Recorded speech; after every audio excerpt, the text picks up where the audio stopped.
του Πορθητού Μωάμεθ στην πόλη των πόλεων, τη βασιλίδα της Οικουμένης, την Κωνσταντινούπολη. Ο ελληνισμός από το τι επακολούθησε δεν είναι του παρόντος.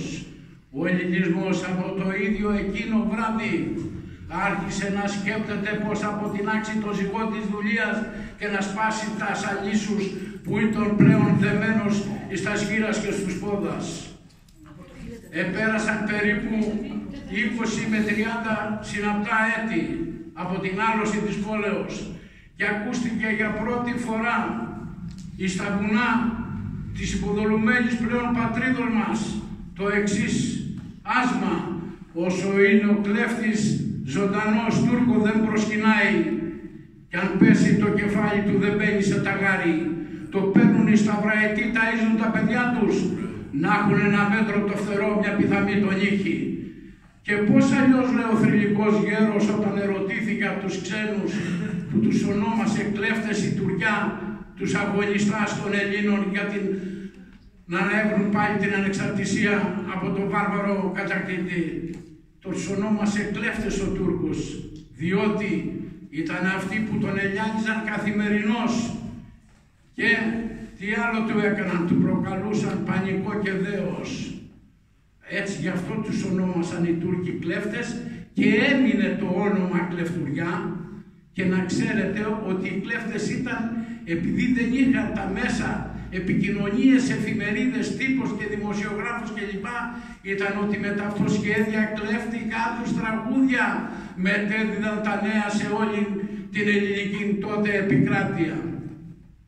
Και πάμε κατευθείαν ότι αυτή η κλεφτουριά που ξεκίνησε από τα αδούλωτα κάστρα του Σουλίου, της Μάνης, του Ολύμπου, της Γιώνας απέναντι και των Αγράφων, ήταν αυτή η πρώτη σπίθα του ξεσηκωμού του ελληνισμού.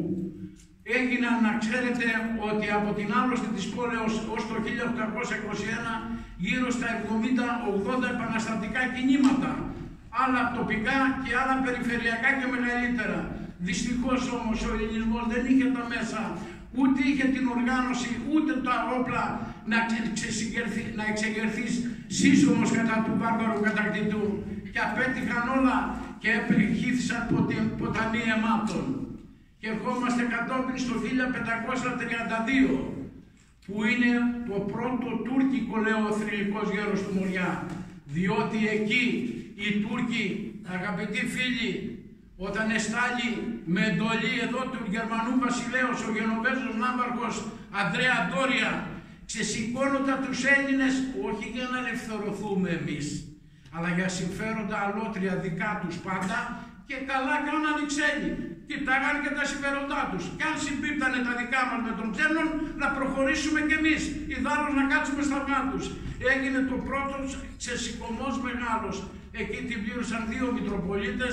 Θα σας πω μόνο αυτόν που, τον πατρινό, τον Νεόφυτο, που το έχουμε και άγαλμα μπροστά στον Άγιο Ανδρέα. Και να ακούσετε αυτό το πράγμα, γιατί σας το λέω, ανεφέρουμε στον Νεόφυτο. Γιατί ακούμε εις ομιγύρις στους καφενέδες δεξιά και αριστερά ο κλήρος ή το συνεργάτης του κατακτητή, και δεν τρεπόμαστε να το λέμε, διότι αν δεν υπήρχε, λέει ο Φωτάκος, ο γραμματικός, για να τον πάρω ο Κολοκοτρώνης στο Φωτάκο γραμματικό και υπασπιστή, που είναι ο νεαρότερος Έλληνας, ο νεότερος που εισήχθη με ήθη στη φιλική εταιρεία ο Φωτάκος σε ηλικία 17,5 ετών από τα ιστορικά μαγούλιανα της Αρκαδίας. Και τι γράφει ο Φωτάκος και στους 2 τόμους, όποιος θέλει να τους μελετήσει. Χάρη στο Θεό πέπτον κλήρο η πατρίς βρήκε την ελευθερία του. Και δεν είναι τυχαίο που έπεσαν 49 ιεράρχες, οφείλω να το τονίσω, αγαπητοί μου φίλοι, και 7 πατριάρχες και 6.150 ρωσοφόροι, και πότισαν με ποταμούς αιμάτων τούτον τον ευλογημένο τόπο. Και γίνεται λοιπόν το 1532 και αρχίζει πάλι ο κατατρέγμος του ελληνισμού. Και εκεί παρουσιάστηκε πρώτη φορά ο πρώτος πρόγονος του Θεοδόρου Κολοκοτρώνη με το όνομα Τριανταφυλάκος Τσεργίνης. Κολοκοτρώνοι δεν λεγόσατε Κολοκοτρώνοι, θα σας πω στην 3η γενιά ονομάστηκαν έτσι. Ήταν ο Τριανταφυλάκος Τσεργίνης, ο οποίος αγωνίστηκε εναντίον του Τούρκου κατακτητή, αλλά δυστυχώς ο Τούρκος είχε μεγαλύτερες δυνάμεις, πολλαπλάσιες, εκατονταπλάσιες από τα ελληνικά για τα γάνια, γιατί εμείς δεν θέταμε ούτε μπαρούτι, ούτε τίποτα άλλο για να χρησιμοποιήσουμε όπλα. Είχαμε σφεντώνες, τσεκούρια, μαχαίρια και γαταγάνια και τις πάλες. Η πάλα είναι το σπαθί εκείνο που κάνει καμπύλη. Αυτά είχε ο ελληνισμός τότε για να μπορέσει να σταθεί στα πόδια του. Και έρχεται μετά ο δεύτερος της γενιάς Κολοκοτρώνη, ο Δημητράκης Σεργίνης, το 1611. Και ο τρίτος της γενιάς, ο Λάμπρος ο Σεργίνης, γιατί ονομάστηκε πλέον Κολοκοτρώνη. Σε μία μάχη, πολλοί ιστορικοί λένε, δεν είναι αποδεδειγμένο, ούτε μπορώ να σας το πω με τα λόγου γνώσεως κατά 100%. Έδειξε τα οπίστια του σε μια ράχη στους Τούρκους που τον του φεκάγανε. Και κάποιοι τον πήρε στα οπίστια του και μοράγησε. Και έκατσε σε μια πέτρα και τον έτρωγε φαγούρα και δεν ξεκολούσε από την πέτρα. Τα παλικάρια του λένε καπετάνιε, σήκω από το Κοτρώνη, τι κάθεσαι εκεί.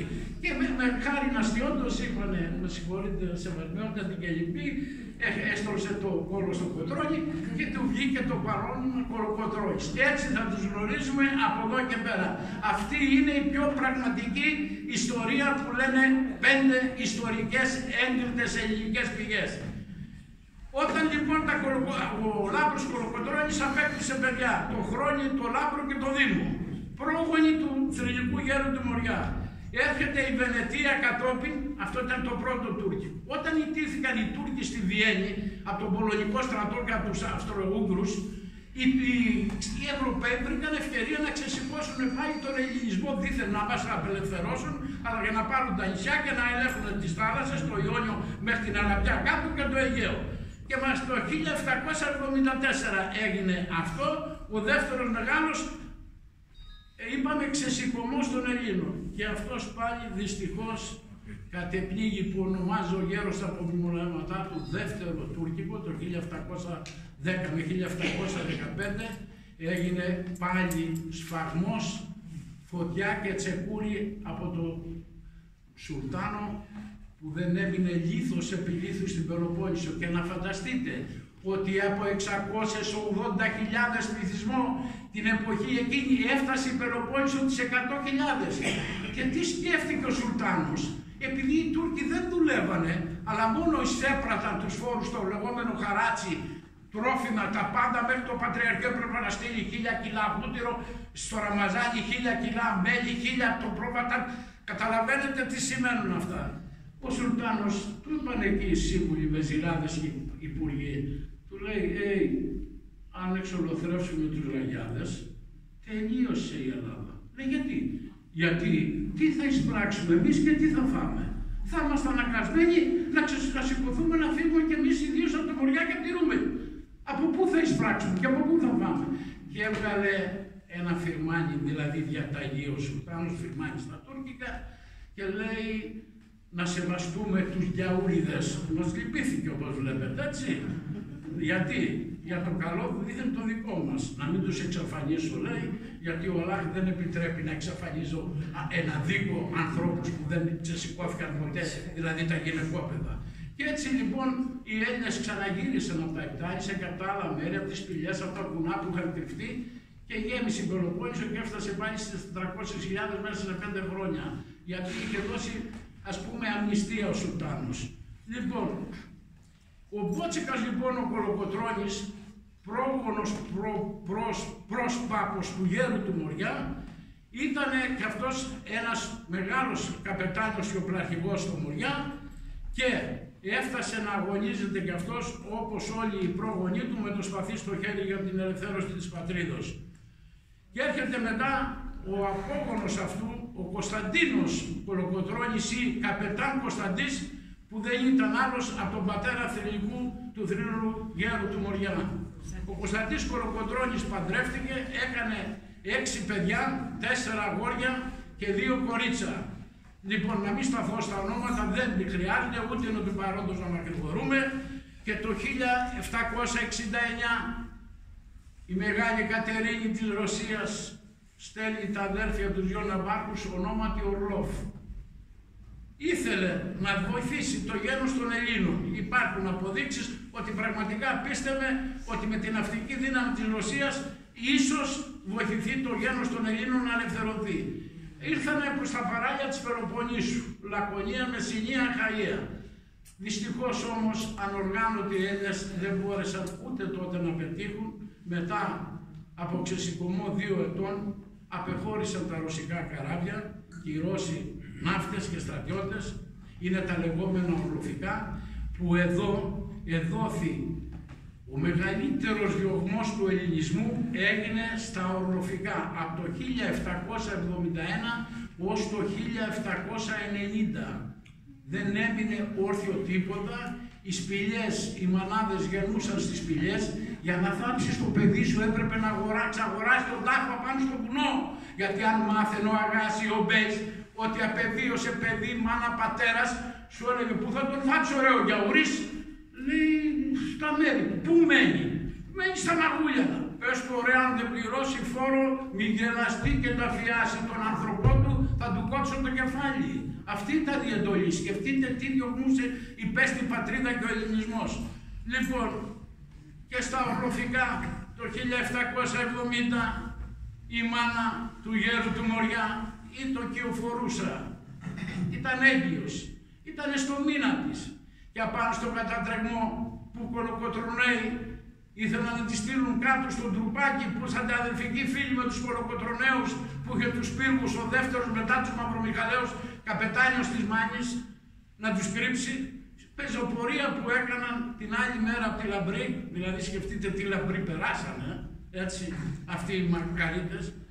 Γέννησε κάτφορα μαβούνι, το οποίο είναι σύνορα μεταξύ Ηλίας και Μεσσηνίας κάτω από μια μελανιδιά πιόνε. Το θρυλικό γέρο του Μοριά, το Θοδωράκη Κολοκοτρώνη. Και λέει ο θείος του, ο Γιάννης ο Κολοκοτρώνης, αχ, ένα ραγιά γέννησες ακόμη νύφη. Δυστυχώς και τούτους ραγιάδες, εμείς ραγιάδες, τα παιδιά μας ραγιάδες και τα εγγόνια μας, που να ήξερε ότι γεννήθηκε ο ελευθερωτής της πατρίδος. Και θα σας πω αυτό, τη μάνα του Κολοκοτρώνη τη λέγανε Ελισάβετ, ήταν από την Αλωνίστενα. Εκεί βρίσκονται τα καθηγασμένα οστά της, όποιος θέλει να πάει να προσκυνήσει στον τάφο της. Τη λέγανε χαϊδευτικά Ζαμπία ή Ζαμπέτρα. Όταν ο Κολοκοτρώνης ήταν 10 χρονών, ο Θόδωρος, τα άλλα τα παιδιά πλην του Νικόλα που ήταν ο μικρότερος, ήταν 15, ο Γιάννης, 13 ο δεύτερος ο Χρήστος, 10 ο Γέρος, 8 ο Νικόλας. Λέει, παιδί μου, είναι στον πατέρα σου, τον σκότωσαν οι Τούρκοι. Μην κλαις μάνα, σκεφτείτε μικρά παιδιά τώρα, αυτά είναι ντοκουμέντα, δεν τα λέω εγώ. Τα λέω Φωτάκος, τα λέω Τερτσέτης, τα λέω Γέρος του Μοριά. Δεν τα λέω εγώ τα λόγια και όποιος θέλει μπορεί να τα αμφισβητήσει. Τι θα κάνεις παιδί μου, λέει στο μεγαλύτερο, μάνα θα σου φέρω 10 τουρκικά κεφάλια. Λέει στον δεύτερο, εσύ παιδί μου 100 τουρκικά κεφάλια. Εσύ Θοδωράκη. Και ξέρετε γιατί τον βαφτίσαμε Θεόδωρο Κολοκοτρώνη? Γιατί τον έναν από τους ναυάρχους, τους Ρώσους, τον λέγανε Θεόδωρο και είδατε ότι ο ελληνισμός δεν ξεχνάει αυτούς που τον υποστηρίζουν. Και για να τιμήσουν τον άπαρχο, τον έναν, τον Ορλόφ, αναγκάστηκε να του βγάλουν το όνομα τιμής ένεκεν Θεόδωρος. Γιατί δεν υπήρχε στη γενιά του Κολοκοτρωνέου τέτοιο όνομα. Και του λέει, Θοδωράκη, παιδί μου, εσύ τι μπορείς να κάνεις? Εγώ μάνα της λέει, δεν θα βάλω βρώμικα κεφάλια στο ταγάρι μου, θα ελευθερώσω την πατρίδα. Θυμήσου το, της λέει, φτάνει να ζεις και θα δεις ότι θα την ελευθερώσω. Και εγώ ρωτάω παππούλιδες εδώ, μη μου πείτε δεν είχε θεία έμπνευση ο Κολοκοτρώνης. Δεν είναι τυχαίο. Πώς ήξερε το παιδί αυτό σε ηλικία 10 χρονών να λέει αυτά τα πράγματα? Και θα δούμε και παρακάτω, θα σας τα πω εν συντομία. Είχε τέτοια πίστη που εγώ πιστεύω ότι ήταν θέλημα Θεού. Γιατί αν δεν ήταν ο Γέρος του Μοριά, σας το λέω με τα λόγου γνώσεως, η ελευθερία ο τούτος ο τόπος δεν θα έβρισκε. Και θα δείτε γιατί δεν θα έβρισκε. Λοιπόν, και φτάνουμε τώρα τον Κολοκοτρώνη σε ηλικία 15,5 ετών. Το 1785 πάει να γνωρίσει τον καπετάν Ζαχαριάτα από την Μπαρμπίτσα Λακωνίας, ο ονομαζόμενος Μπαρμπιτσότης, ο μεγαλύτερος οπραρχικός του ελληνισμού μέχρι την εποχή εκείνη, ο οποίος με προδοσία αποκεφάλισαν και αυτόν οι Τούρκοι, το μεγαλύτερο παλικάρι του Μοριά. Όταν πήγε ο Κολοκοτρώνης κοντά στον καπετάν Ζαχαριά, ο Ζαχαριάς από τη φυσιογνωμία του λέει, μη μου πεις παιδάκι μου ότι είσαι από το γένος των Κολοκοτρωνέων? Ναι, καπετάνια. τον αγκαλιάζει, έλα κοντά μου, θέλει να παραμείνεις εδώ, ναι. Και ακούστε, μετά από 1,5 χρόνο, κυνηγημένος ο καπετάν Ζαχαριάς με εντολή της πύλης, δηλαδή του Σουλτάνου, να του κόψουν το κεφάλι και τον σκοτώσαν οι Τούρκοι με μπαπεσιά από ελληνική προδοσία. Δεν θέλω να πω το όνομα του Λάκωνα που τον πρόδωσε, γιατί το γνωρίζουμε και αυτό στην ιστορία. Δεν χρειάζεται, ας το κρίνει ο κύριος. Λοιπόν,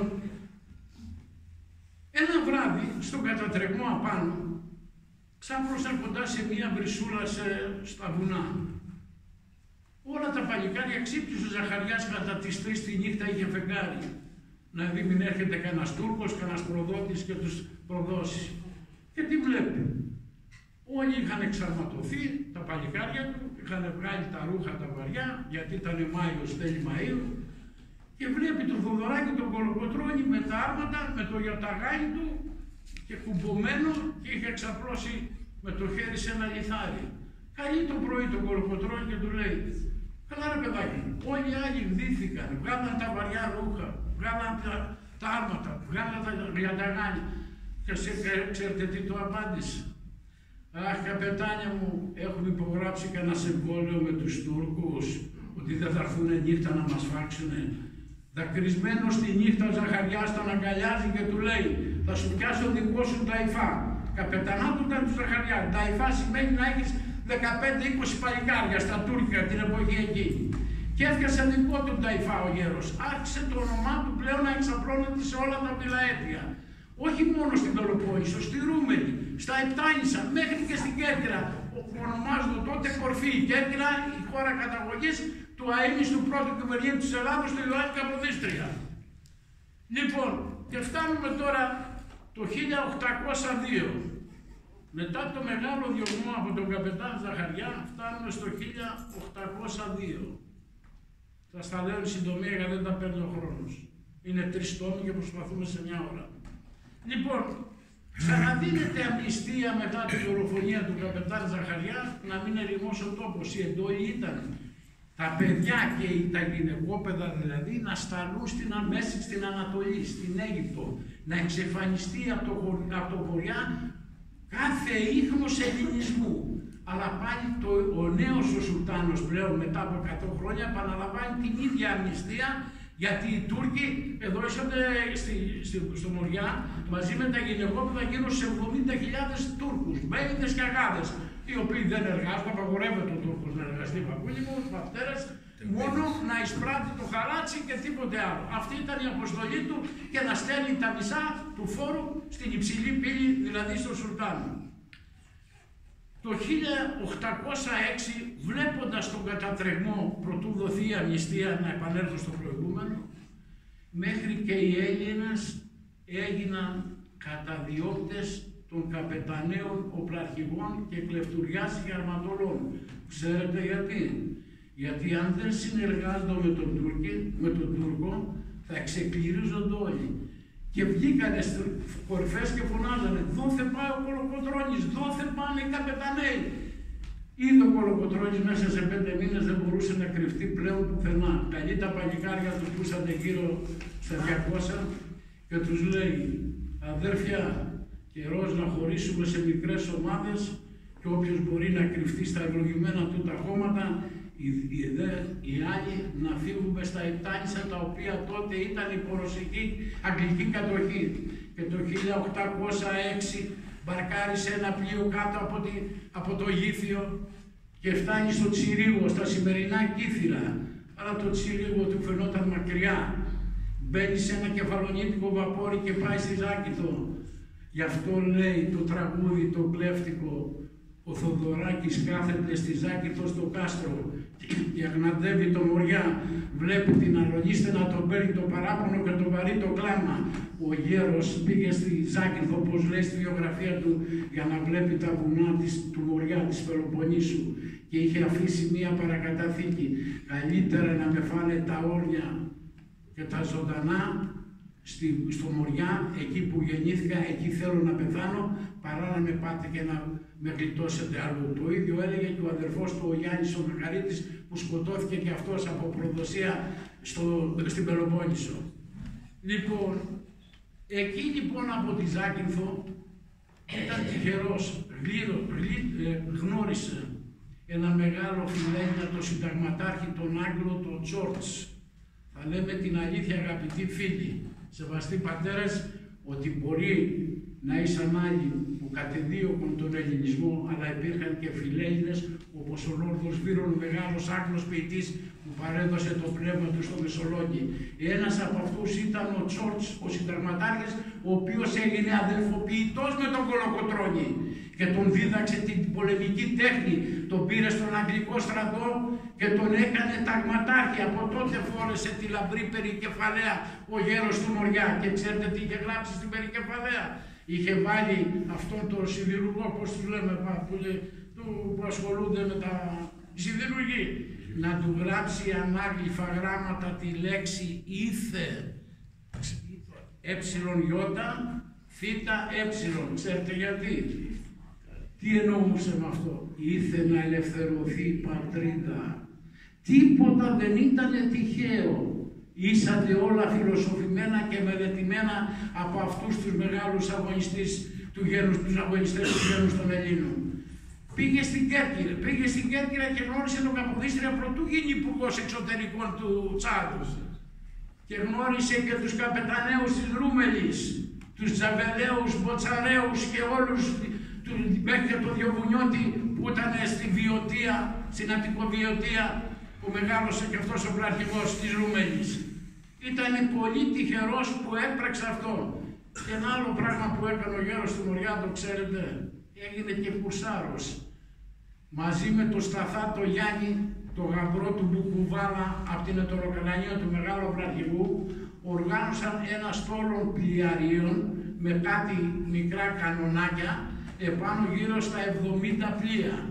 Έφτασε στην κάτω Αχαγιά, έφτασε στο Άγιο Όρος, το πλοίο όλα βαμμένα μαύρα, είχε ανεγίνει ο φόβος και ο τρόμος, τους αποκαλούσαν πειρατές οι Τούρκοι, είχε γίνει ο φόβος και ο τρόμος και στο Αιγαίο και στα Ιωνία νησιά, και ο Κολοκοτρώνης έφτασε μέχρι το Άγιο Όρος και το πλοίο το είχε ονομάσει Άγιος Γεώργιος, του είχε δώσει το ονομασία.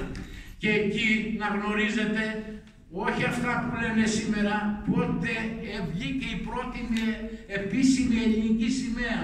Ο μακαρίτης ο Γιάννης ο Σταθιάς, αυτός ο Ναύαρχος, ο οποίος ήταν γαμπρός του Μπουκουβάλα, του μεγάλου πλαρχηγού απέναντι, αυτός έφτιασε με σταυρό τη γαλανόλευκη σημαία για πρώτη φορά. Το λέει ο Κολοκοτρώνης με το φωτάκο στα μνημονεύματα και μας λένε πότε καθιερώθηκε η σημαία. Και δεν λένε την αλήθεια ότι ο Σταθάς την πρώτο εμφάνισε γαλανόλευση με σταυρό στη μέση. Μπορεί να μην είχε τις 9 ρίγες και ξέρετε τι σημαίνουν 9 ρίγες στη σημαία? Το ελευθερία, η θάνατος, οι 9 συλλαβές. Είδατε όλα ήσανε μελετημένα και φιλοσοφημένα, τίποτα στην τύχη. Ξαναπάει μετά πάλι στη Ζάκη, στην Κέρκυρα, το 1819. Ο Καποδίστριας ήταν πάντα άνθρωπος του πνεύματος, συντηρητικός, δεν εκδηλωνόταν και ο γέρος ήθελε να τον πλησιάσει από κοντά αφού τον είχε γνωρίσει πριν 10 χρόνια. Και πάει και του λέει, πρίγκιπα, καλά φάγαμε, καλά ήπιαμε. Του λέει, δεν έχεις τίποτα νέο να μας πεις? Ο Καποδίστριας συγκινήθηκε και του λέει, γερό, καπετάνιε, τράβα στο καλό και του χρόνου να φάμε το αρνί της λαμπρής στο κέντρο του Μοριά στην Τρικολιτσά. Σηκώθηκε ο Κολοκοτρώνης, γονάτισε, του φίλησε τα χέρια, συγκινήθηκε τόσο πολύ, σας το λέω και συγκινούμε, είναι σαν να βλέπω τη σκηνή. Αλλά να πω εδώ, ευλόγησε ο Κύριος και η Παναγία και τα νήμερα του Σταύρου 14 Σεπτεμβρίου του 1814.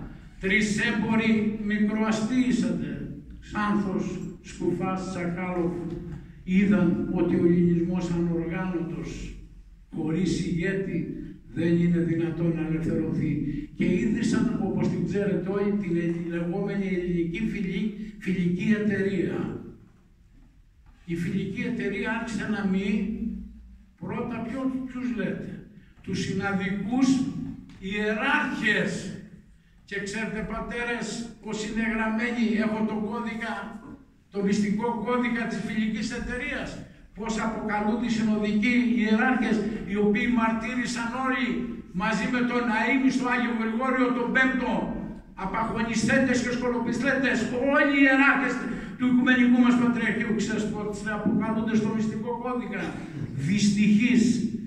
Και γιατί το βάλανε δυστυχείς? Γιατί ξέρανε ότι μοιηθέντες στη φιλική εταιρεία ο Σουλτάνος θα ανακαλύψει ότι ήσαν μοιημένοι στην εξέγερση του ελληνισμού και δεν είναι τυχαίο που μπήκε το όνομα με κεφαλαίο δυστυχής και απεδείχθη δυστυχής, όχι για μας, γιατί εμείς τους θεωρούμε ήρωες και αγίους και τους δοξολογούμε και τους θυμούμαστε και θα τους θυμόμαστε αιωνίως.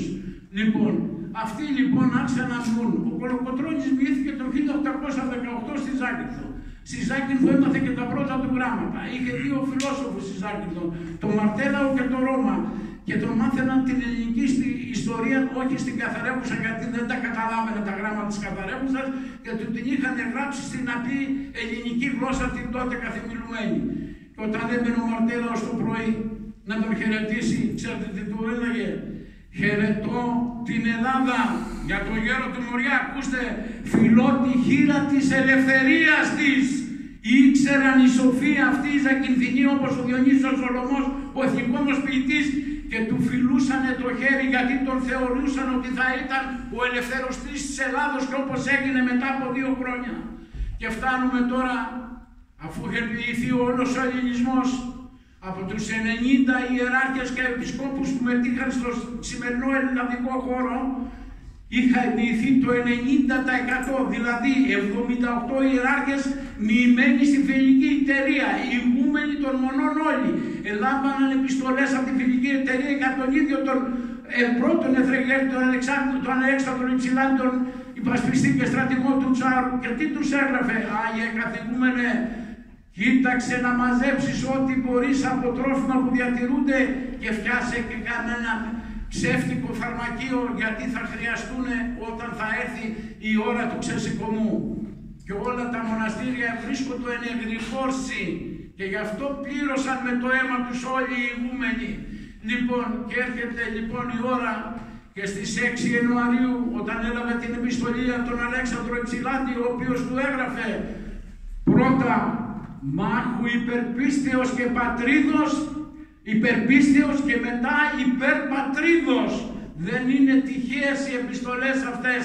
Λοιπόν, και αυτό το λέω για να τονίσω, να γνωρίζουμε σαν Έλληνες τι προσέφερε η Ορθόδοξος ημών Εκκλησία σε όλους τους αγώνες του ελληνικού λαού και του ευγένους των Ελλήνων. Και στις 6 Γενάρη του 1921 ξεμπαρκάρει στη Σκαρδαμούλα της Μεσσηνίας ο γέρος εκεί, για να μην γίνει οι Τούρκοι οι κατάσκοποι. Είχαν κατασκόπους όπως έχουν όλα τα κράτη.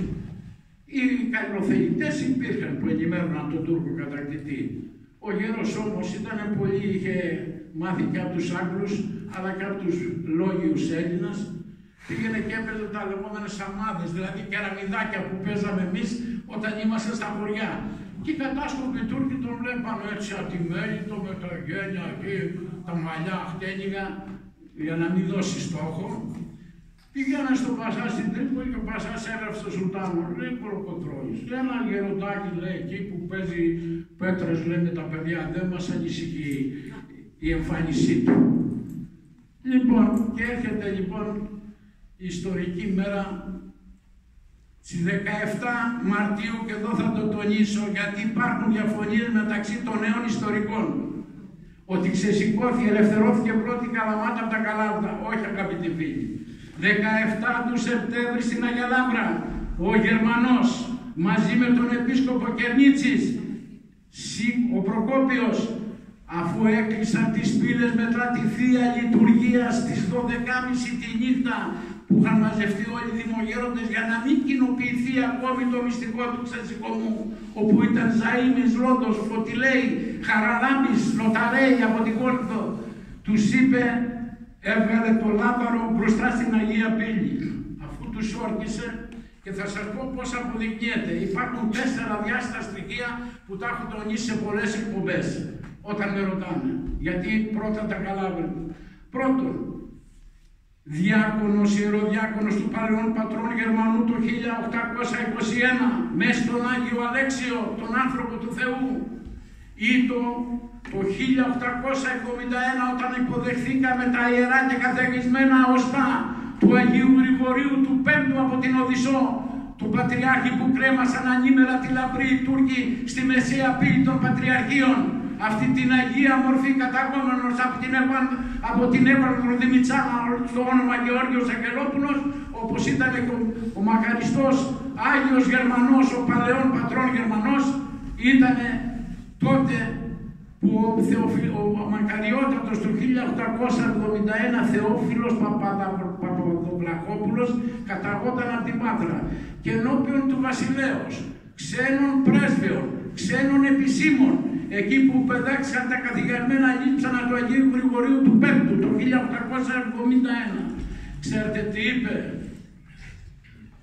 Γρηγόριε μακαριστέ αδερφέ και πατριάρχα, ακούστε τι είπε: αν είναι δυνατόν, λέμε, 1000 ιερέων που ψεύδονται, πολλό δε μάλλον αρχιεπισκόπων, μπροστά σε όλους τους επισήμους και στους επιζώντας της Επαναστάσεως του 21 αγωνιστάς.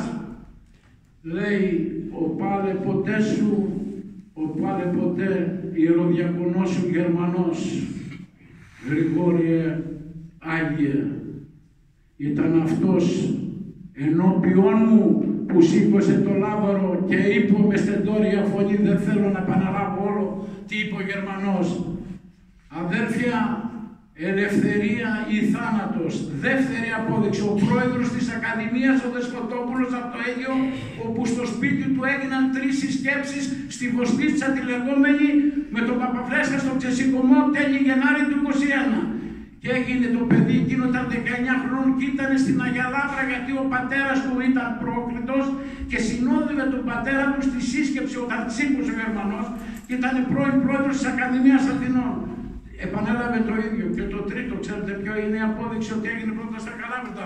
Οφείλω να το πω για να σταματήσουν οι διγόνιες. Ο Όθωνας, ο βασιλιάς των Ελλήνων, που τύπωσε 1000 νομίσματα αργυρά και χρυσά, δεν ήξερε που στο ένα μέρος έφτιασε την ορκομοσία του Γερμανού που είχαν γονατίσει οι καπεταναίοι και οι πρόκριτοι και τους είχε βάλει τη χείρα του ο Γερμανός επάνω? Δεν ήξερε, δεν ήταν ενήμερος ο Όθωνας αν έγινε ορκομοσία στα Καλάβρητα? Και η τέταρτη απόδειξη είναι η επιστολή του μεγάλου πλαρχηγού από την Κέρτεζη Καλαβρίτων, του Στριφτόπολα, που έπεσε στη μάχη του Λεμιδίου μαζί με το Σολιώτη που έπεσε και εκείνος στις πρώτες μάχες της Επαναστάσεως, μικροί οπλαρχηγοί, οι οποίοι είχαν γράψει στον Παπαφλέσσα και στον Πετρόπερη Μαυρομιχάλη με ημερομηνία 18 το πρωί του Μαρτίου του 21. Σήμερα έγινε το στεφάνομα. Και η λέξη στεφάνομα στον κώδικα σημαίνει έγινε ο ξεσηκωμός. Επομένως πρέπει να σταματήσουν οι Καλαματιανοί να διαμαρτύρονται, διότι αυτή είναι η μοναδική αληθινή πραγματικότητα της ιστορίας. Και αληθωρώνουν την Καλαμάτα στις 23. Μετά από μια μικρά πολιορκία 2 ώρων παραδόθηκαν οι Τούρκοι. Ο Κολοκοτρώνης όταν μπήκε με τον Νικηταρά Πετρόπη, Μαυρομιχάλη, Παπαφλέσσα και λοιπούς οπλαρχηγούς και κατελήφθη την Καλαμάτα, φεύγει και τους λέει ακολουθήστε με. Σκαβαλάει την φοράδα του, την έλεγαν Κούλα. Και μετά πήρε το άλογο από έναν Τούρκο, του το προσφέραν οι Αρβανιτάδες, τον Γεχαλιά. Είχε 2 άλογα, την Κούλα και τον Γεχαλιά. Λοιπόν, καραβαλάει το άλογο και φτάνει έξω από την Καρύτενα. Οι Έλληνες ενθουσιασμένοι νόμισαν ότι η ελευθερία είχε κερδιθεί ήδη. Λοιπόν, τους λέει ακολουθήστε με. Και γίνεται η πρώτη μάχη έξω από την Καρύτενα, 5 χιλιόμετρα στη λεγόμενη τοποθεσία που υπάρχει η εκκλησία του Αγίου Αθανασίου. Αφού νικήσαμε εκεί και κατατροπώσαμε τους Τούρκους, οι οποίοι έφευγαν από την Καρύτενα όταν μάθαν τα Καλάβρητα και η Καλαμάτα είχαν ήδη καταληφθεί από τους Έλληνες, οι Τούρκοι μπήκαν στην Τρίπολη. Από φόβο εγκατέλειψαν την Καρύτενα, γιδοπρόβατα που είχαν μαζέψει 10.000 να τα πάνε στο κάστρο. Οι Έλληνες μόλις είδαν ότι οι Τούρκοι φεύγανε ξυπόλοιτοι και παρατάγαν τα άνοιγα, σου λέει είμαστε πλέον ελεύθεροι. Τους φωνάζει ο Κολοκοτρώνης, αδέρφια, τώρα αρχίσαμε, δεν υπάρχει ακόμη ελευθερία. ο Τούρκος, εάν πληγώθηκε σε ένα φτερό, δεν σημαίνει ότι ο Σταυραετός θα πέσει από τον ουρανό. Τους μιλούσε πάντα αλληγορικά. Και αφού προχωρούσαν, οι Τούρκοι βγήκαν από το κάστρο γύρω στις 3.000 της Τριποϊτσάς και στη θέση Σάλεση παθαίνουμε μια πανολεθρία και καταλήψανε μέχρι και τα σπαθιά οι Έλληνες και το έβαλαν στα πόδια και ο Κολοκοντρώνης έμεινε μόνος του. Πάει στην Αγία Μονή που βρίσκεται προς τα μέρη της Μεγαλοπόλεως και προσεύχεται μόνος του και λέει Παναγία μου, όπως έφτιασε και εκείνη μετά από το γύρω στο 1838 και λέει Παναγία μου βόηθα την Ελλάδα, ιδάλλως χανόμαστε. Και άρχισε η διχόνοια, ξέρετε γιατί, αυτό που λέει ο ηθικός μας φοιτητής, η διχόνοια που κρατάει ένα σκύπτρο ειδωλερή, πάρ' το λέγοντας και εσύ και ο καθένας απλώνει το χέρι να γίνει αρχηγός, ας μην έχει τα προσόντα και ας μην έχει το γνώθι σε αυτόν, αν μπορεί να διοικήσει. Και ο Κολοκοτρώνης πού ήρθε η διχόνοια? Αδέρφια, αν δεν καταλάβουμε την Τριπολιτσά που είναι το κέντρο, είχε 3.500 τείχη Τριπολιτσά, γύρω-γύρω με 5 και 6 μέτρα ύψος. Αν δεν καταλάβουμε τη φωλιά του Τούρκου, δεν κάνουμε τίποτα. Οι άλλοι του λέγανε να πάνε να χτυπήσουν το Άργος, να πάνε να χτυπήσουμε τη Σπάρτη. Τους λέει εδώ είναι το κέντρο της Τουρκιάς. Αυτούς πρέπει να χαλάσουμε και να καταλάβουν την Τρίπολη. Και άρχισε η διχόνοια. Τσακωμή. Τα παλικάρια κατάλαβαν ότι κάτι δεν πάει καλά. Οι ραδιουργίες, να μην τους ονομάσω, με πρώτο ξέρετε ποιον είναι, τον Κολέτη. Θα σας πω κάτι, και αν θέλετε εξακριβώστε. Αν δεν ήταν ο Κολέτης, η Επανάσταση θα είχε τελέσει το έργο της από τα τέλη του 1822. Και όποιος θέλει να με ρωτήσει γιατί. Από 12 ιστορικές πηγές θα έχω συλλέξει. Ο πιο ραδιούργος από αυτόν τον άνθρωπο δεν πέρασε από τον ευλογημένο τόπο που λέγεται Ελλάδα, από π.Χ. Αυτός έσπαιρε τη διχόνοια. Δεν λεγόταν Κολέτης, να σας πω πώς λεγόταν, να το μάθω. Δήμας. Ήταν από το Σύρακο της Υπήρου. Και επειδή τον πατέρα το λέγανε Νίκο, τον έστειλε να σπουδάσει στην Πάδοβα και στην Παβία της Ιταλίας, ιατρική.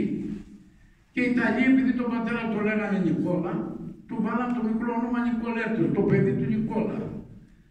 Νικολέτο, στο τέλος του είναι Κολέτο. Και επειδή φοβότανε μήπως με όμικρον Κολέτο, καταλαβαίνετε τι εννοώ, έτσι, η λέξη, αναγκάστηκε και αλλάζει το όμικρον στο τέλος, το κάνει ήττα και το όμικρον μπροστά, το Κολέτος το έβαλε με ωμέγα και έγινε Κολέτης.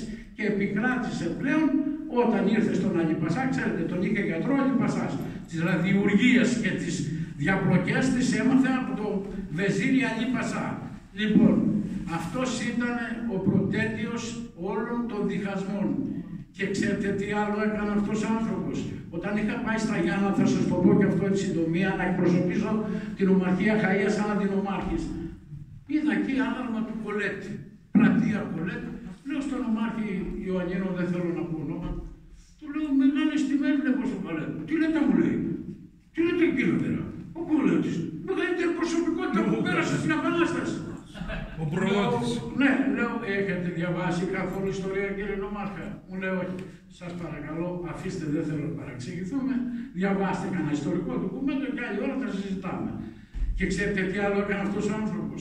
Παρέσυρε το Μαυροκορδάτο που δεν ήταν κακός άνθρωπος, αλλά για να ισορροπήσει απέναντι στις ραδιουργίες του Κολέτη ο Μαυροκορδάτος, αναγκαζόταν και αυτός και γινόταν ραδιούργος, μέχρι που τον υποχρέωσε σαν Υπουργό Οικονομικών να βγάλει ανακοίνωση ο Μαυροκορδάτος ότι όταν κλέβεις παταλάς δημόσιο χρήμα, πατέρες, δεν είναι αδίκημα. Ίσως έμεινε από τότε αυτό. Δεν είναι αδίκημα το δημόσιο χρήμα να το σπαταλά, δηλαδή να το κλέβεις. Σκέψου που είχαμε φτάσει στα δάνεια που πήραμε. Λοιπόν, γιατί το έκανε? Για να κατατροπώσει, να μην έχει αντιπάλους από την παραταξή του που είχαν κλέψει και τους κατηγορούσαν οι άλλοι, τα χρήματα που είχαμε δανειστεί, και αναγκάστηκε να βγάλει αυτή την ανακοίνωση. Σαν να μην τρέχει τίποτα. Λες και η Ελλάδα Λοιπόν, και ο Κολέτης, για να τον, αφού λοιπόν ο γέρος έδωσε 2-3 μικρές μάχες, τα παλικάρια βλέποντας ότι άλλοι δημογέροντας με επικεφαλής, Κολέτη, Μαυροπολάτο, δεν θέλω να τους ονομάζω, ας τους κρίνει ο Κύριος, δεν θέλω, γιατί έχουν απογόνους. Αυτοί ο καθένας σας τα διαβάσει να τα δει. Τους κλείσανε μέσα σε μία αποθήκη τα παλικάρια, γύρω στους 6.000 και ζητάγανε το θάνατο των οπλαρχηγών και δημογερόντων για εσχάτη προδοσία. Ο Κολοκοτρώνης ήταν μαζί τους. Ο γέρος του λένε, καπετάνια, θα μας φάξουν όλους τα καπετανό παλικάρια, τι θα κάνουμε? Λέει, αφήστε να σφάξουν εμένα και θα δούμε μετά αν θα προχωρήσουν σε εσάς. Ανοίγει μια κλωτσά στην πόρτα, δεν τον αφήνανε οι άλλοι να βγει, βγαίνει έξω. Πετάει τα σπαθί κάτω και την πιστόλα. Ελάτε, ωραία, τους λέει. Ελάτε, έχετε δίκιο. Αρχίστε πρώτα από μένα. Τα παλικάρια πάγος. Όχι εσύ, καπετάνιο μου. Ακούστε, ωραία, τους λέει. Αν χυθεί αδελφικό αίμα, μην περιμένετε βοήθεια από το εξωτερικό. Μπορεί να έχετε δίκιο σε πολλά πράγματα.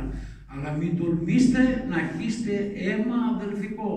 Γιατί οι ξένοι θα πούνε ότι είμαστε ανίκανοι να γίνουμε ανεξάρτητο κράτος και ελεύθερος λαός. Και έτσι σταμάτησαν τα παλικάρια και οι οργοί. Γίνεται η μάχη τώρα στο Βαλτέτσι, 12 με 13 Μαΐου.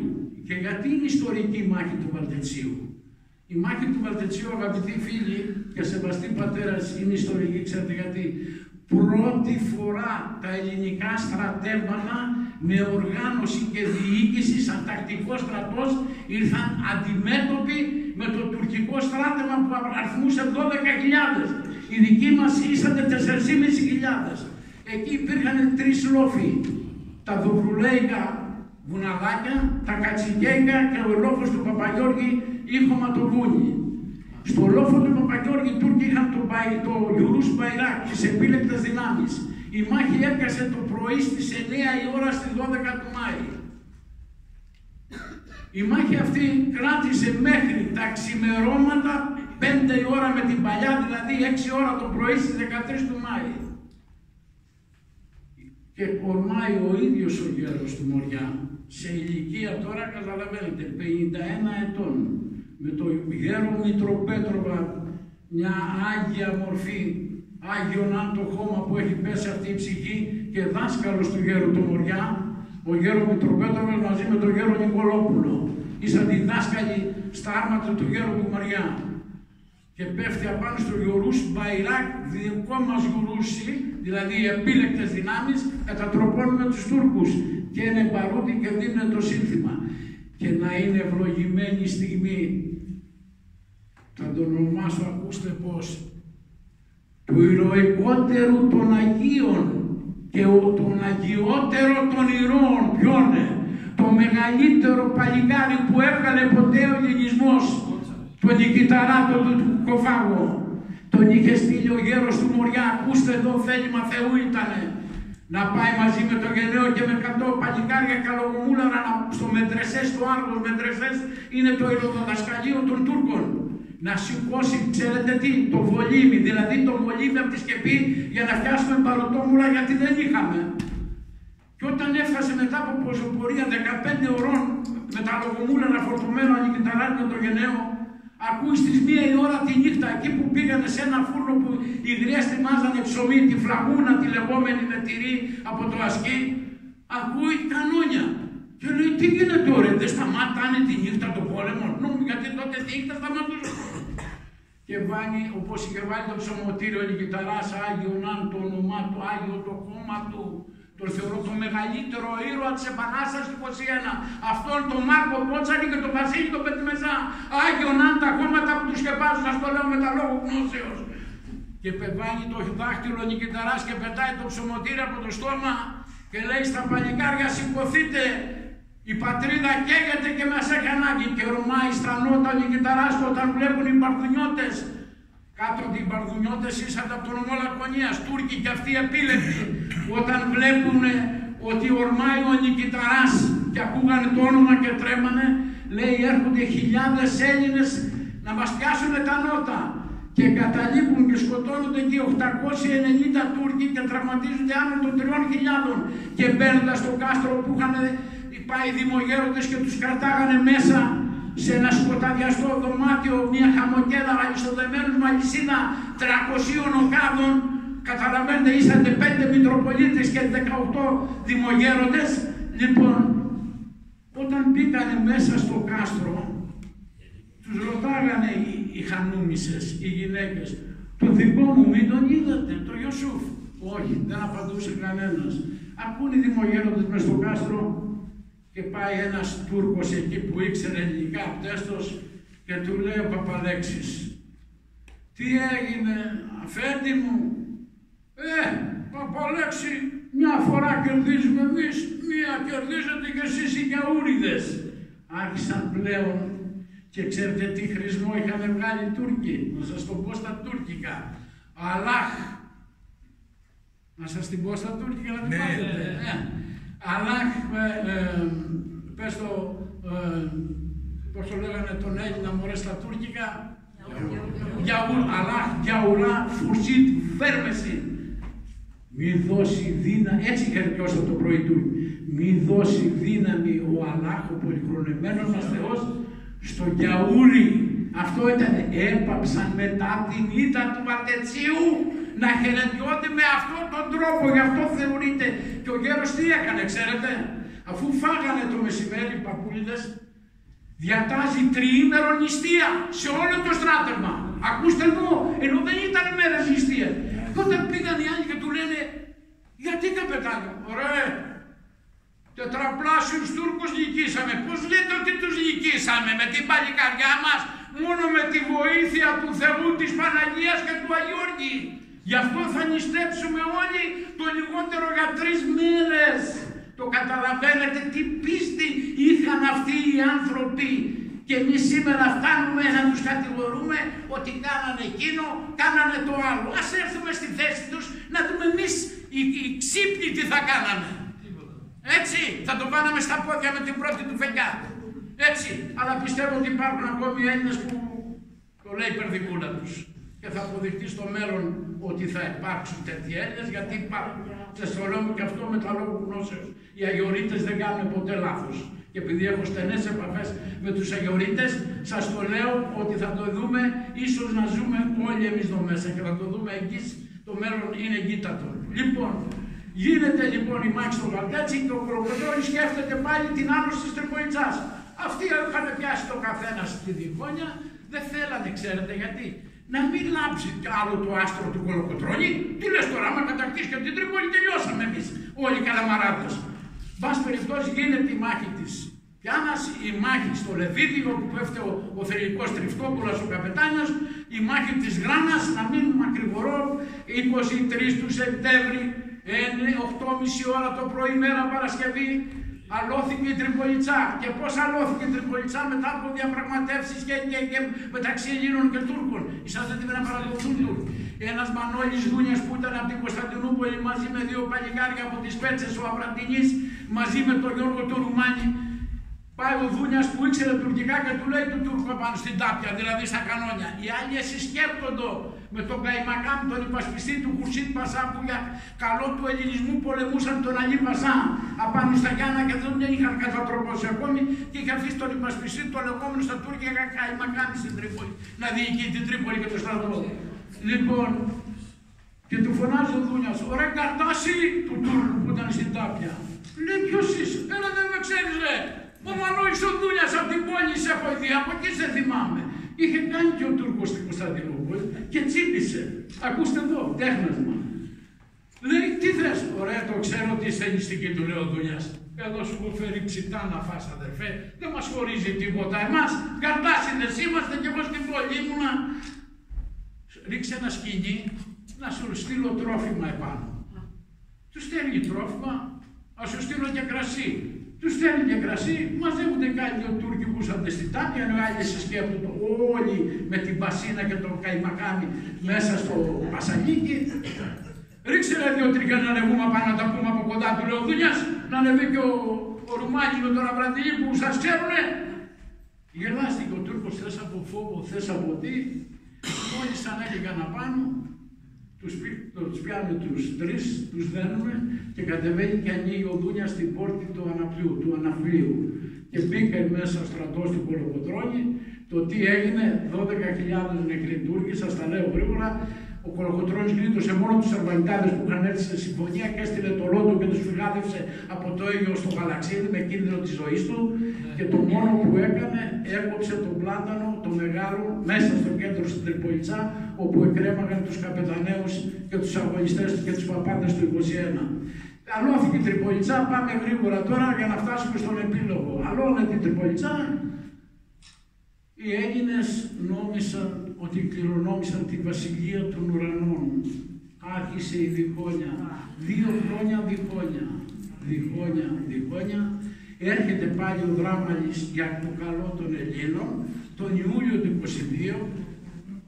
Κάνουν πάλι μετά από ανάγκη, δεν μπορούσαν να κάνουν αρχιστράτηγο του Κολοκοτρώνη, γίνεται 26-27 του Ιουλίου η μάχη των Δερμενακίων, κατατροπώνεται, διαλύεται ο στρατός του Δράμαλη και πάλι τον Κολοκοτρώνη από τη Διχόνια, ξέρετε τι κάνανε.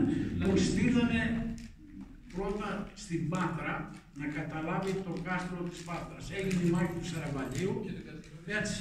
Και ενώ έχει έρθει, ακούστε εδώ τώρα, συμφωνία με τους Αρβανιτάδες που είχαν το κάστρο της Πάτρας και του Αντιρίου, ακούστε εδώ που φυλάγαν τα στενά, με 400.000 γρόσια να τους πληρώσει και να παραδώσουν τα κλειδιά και τα κανόνια και τον οπλισμό του κάστρου και των 2 κάστρων.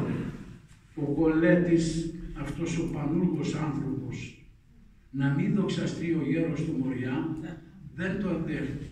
Και στέλνει μυστικές επιστολές στους άλλους οπλαρχηγούς και από 7.000 στρατό που ήταν έτοιμο να καταλάβει ο Κολοκοτρώνης στην Πάτρα, έμεινε με 1.000 παλικάρια και αναγκάστηκε να λύσει τις πολιορκίες. Και θα είχαμε ελευθερωθεί, σας το λέω, το έχω πει και σε άλλες ομιλίες, όχι μόνο εδώ, και σε άλλα μέρη, και ουδής βρέθηκε όπως και στο Λύκο. Ας βρεθεί ένας, λέω, να διαψεύσει αυτά τα ιστορικά ντοκουμέντα. Θα έχουμε ελευθερωθεί από το 22 και θα είχαμε φτάσει στη Λαμία και στην Άρτα και δεν θα περιμέναμε τους ξένους. Δυστυχώς όλα αυτά ήσαντε του Κολέτη. Ο Θεός δεν ξέρω, ας τον κρίνει και ας τον αναπαύσει και ας τον καταδικάσει στην κρίση του Κυρίου. Ναι, όχι σε εμάς. Λοιπόν, φεύγουμε από εκεί κατευθείαν τώρα από τα Δερμενάκια, γίνεται ο εμφύλιος πόλεμος, του σκοτώνουν τον παιδί του τον πρώτο τον Πάνο. Ο Πάνος με το Σέκερι της φιλικής εταιρείας ήσαν τα 2 πιο μορφωμένα παιδιά όλου του Μοριά. Και γιατί λέτε σκοτώσανε το γιο του? Γιατί σου λέει αν γίνει αρχιστράτηγος ο γέρος, ο γιος θεωρείται μορφωμένος, ο Σέκερης θα πήγαινε στο Λονδίνο ή στην Πετρούπολη για διπλωμάτης, εκπροσωπεί στην Ελλάδα. Τον σκοτώνουν και απεδείχθη από 5 ιατροδικαστές ότι σκοτώθηκε από πάνω προς τα κάτω και όχι από κάτω ότι του είχαν στήσει φωσιά στην απέναντι δρόμο. Αυτό έχει σημασία, τώρα δεν μπορώ να σου το εξηγήσω. Απεδείχθη από 5 έγκριτους ιατροδικαστές. Του σκοτώνει τον Πάνο, πέφτει σε μαρασμό. Αποφασίζουν λοιπόν να εισοδέρουν τον γέρο του Μουριά και τον στέλνουν εξορία στην Ύδρα, στον προφήτη Ηλία της Ύδρας. Ο γέρος αγόρασε ένα σουγιαδάκι, δεν είχε φράγκο στην τσέπη, κάτω στο λιμάνι, στον Άφλιο. Γι' αυτό έχει μείνει ο σουγιάς του Κολοκοτρώνη. Ήτανε με λεπίδα και ξύλο. Και δεν είχε λεφτά. Και του λέει ο εμποράκος που τον πουλάγε, τι να γράψω, πότε θα με ξεχρεώσει? Γράψε ρε, του λέει, Θοδωράκης Κολοκοτρώνης. Μετά τον πόλεμο θα ξεχρεωθείς και εσύ με ο σουγιάς. Λοιπόν, και έμεινε Κολοκοτρωνέικο σουγιάς. Το γράφουν όλοι ιστορικοί αυτό. Λοιπόν, έρχεται, ακούστε εδώ τώρα, Φεβρουάριος του 25, ο Σουλτάνος δεν είχε στρατεύματα. Γι' αυτό σας λέω θα είχαμε ελευθερωθεί, αγαπητοί φίλοι. Απόβαση του Ιμπραήμ Πασά στα Μοχοκόρονα. Από την Κρήτη ο στόλος έκανε 4 μέρες να φτάσει, πατέρες και αγαπητοί κυρίες και κύριοι και φίλοι. Είχε μεγάλη θαλασσοταραχή. Οι Αραπάδες δεν είχαν μάθει από πλοία. Και η θαλασσοταραχή ξελάγανε 2 μέρες. Ο Ιμπραήμ στέλνει 150 καβαλαραίους, δηλαδή σαν να λέμε επίλεπτες δυνάμεις, να εξακριβώσουν στο βάθος του κάπου αν οι Έλληνες τους έχουν στήσει γιαούριδες σκοσιά. Γύρισαν το βράδυ, αφού προχώρησαν 40-50 χιλιόμετρα, του λέει Βεζίρι μου, δεν υπάρχει Έλληνες, ούτε ντουφέκ, ούτε ελληνικό στρατός. Τι λένε τώρα, του λέει, σας τύφλωσε ο Αλάκ, είναι δυνατόν να μην μας έχουν στήσει σκοσιά οι γιαούριδες? Τίποτα. Ξέρετε γιατί δεν στήσαμε Χωσιά? 6.000 στρατό επίλεκτο με εντολή του Κολέτη και με αρχηγό το Κούρα, το πρώην πρωτοκαλύπτικαρο του Οδυσσέα Ανδρούτσο, εστάλησαν να συλλάβουν και να σκοτώσουν τον Οδυσσέα Ανδρούτσο. Εγκατέλειψαν την πατρίδα στην τύχη με εντολή του Κολέτη. Ποιος ο Κούρας που ήταν υπασπιστής και αδελφικός φίλος του Οδυσσέως Ανδρούτσου να τον συλλάβουν για να τον σκοτώσουν στην Ακρόπολη, δήθεν ότι αυτοκτόνησε. Και ο Κουντουριώτης που προείδρευε. Συγγνώμη, ο Κολέτης τον έχουν άγαρμα στα Γιάννενα? Ναι. Τον έχουν τώρα? Και πλατεία Κολέτη. Λοιπόν, επειδή του τα είπα αυτά στα Γιάννα, έγινα εχθρός και μου σπουδάζει το παιδί μου. Σπουδάζει το παιδί μου ιστορικό στα Γιάννα και έγινα και εχθρός. Δεν πειράζει. Όπου επειδή λες αλήθεια. Ναι, ξέρετε τι λέει μια θυμοσοφία του λαού. Θυμόσοφο σημαίνει αυτός που έχει έμφυτο τη σοφία, όπως ήταν ο γέρος του Μωριά. Ξέρετε τι λέει? Κι αν με πείσεις, δεν με πείθεις. Δεν κάνεις τίποτα. Δεν μπορεί να τους πει. Δεν θέλουν να παραδεχτούν την αλήθεια. Λοιπόν, και στέλνει ο Κουντουριώτης και δεν βάλει επικεφαλής τον Κολοκοτρώνη που αποφυλάξαν από την Ύδρα. Έβαλε έναν υπονάβαρχο ονόματι Σκούρτη να πολεμήσει τον Ιμπραήμ. Ο υπονάβαρχος πρώτη φορά στο Μοριά να μην ξέρει τα μέρη, όπως ο Κολοκοτρώνης τα ξέρε μέτρο με μέτρο και πάθαμε συντριβή. Η πρώτη συντριβή που πάθαμε από τις ορδές του Ιμπραήμ. Φτάνει λοιπόν ο Ιμπραήμ, γίνονται διάφοροι μάχη της Τραπάδας, η μάχη των Τρικόρφων. Μπορεί να σκοτώσαμε 800 και 1.000 Τούρκους, ο Ιμπραήμ και 30.000 στράτευμα και 4.500 υπηκό. Βάλε το στόλο που τον ανέμενε κάτω και πηγαινορχότανε μέσω Κρήτης και Αιγύπτου, τι τροφοδοσίες λάβανε. Έφτασε στο Μέγα Σπήλαιο, ακούστε εδώ άλλο πράγμα. Φτάνει στο Μέγα Σπήλαιο όπου ο μακαριστός ηγούμενος Δαμασκηνός, βέβαια μαζί με τους Πετμεζέους, δεν είσατε μόνο οι 90 μοναχοί του Μεγάλου Σπηλαίου, του στείλει μια επιστολή και του λέει: αν κερδίσεις ρασοφόρους, δεν θα σε χειροκροτήσει κανένας, αλλά αν χάσεις από εμάς Βεζίρι Ιμπραήμι, θα γίνεις κατάπτυστος σε όλα τα έθνη. Και πάει για κυνήγι με 2 σωματοφύλακες. Ακούστε εδώ, αγαπητοί φίλοι.